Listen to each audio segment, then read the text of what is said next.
தமிழ்நாடு காவல்துறை தனது நவீன தொழில்நுட்ப திறனை மேம்படுத்தும் நோக்கில் முதலில் CCTNS crime and criminal tracking network and system என்ற திட்டத்தை அறிமுகப்படுத்தி அதன் மூலம் முதல் தகவல் அறிக்கை, கைது அட்டை, குற்றப்பத்திரிகை ஆகியவை டிஜிட்டல் மயமாக்கப்பட்டன. மேலும் காவல்துறை பொதுமக்களுக்கு இணையதளம் மூலம் புகார் அளிக்கும் வசதியையும் வழங்கியது. அடுத்த கட்ட வளர்ச்சியாக CCTNS 2.0 திட்டத்தின் மூலம் FIR பதிவு செய்தல் முழுமையாக டிஜிட்டல் மயமாக்கப்பட்டு நீதிமன்றங்களுக்கு பதிவு செய்யப்பட்ட நாள், நேர முத்திரை மற்றும் மின்னணு கையொப்பத்துடன் அனுப்பப்படுகின்றன.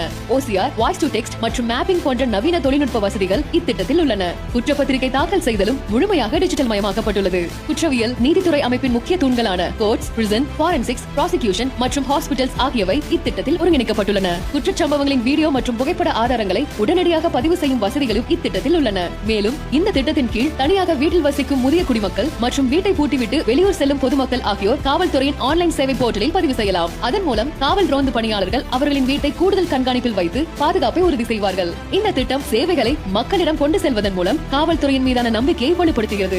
மேலும் அறிவியல் அடிப்படையிலான புலன் விசாரணைகளுக்கு வழிவகுக்கிறது. DFCS மூலம் விரல் ரேகைகள் டிஜிட்டல் வடிவில் பதிவு செய்யப்படுகின்றன. மொத்தம் 1923 டிஜிட்டல் விரல் ரேகை பதிவு சாதனங்கள் காவல் நிலையங்களுக்கு வழங்கப்பட்டுள்ளன.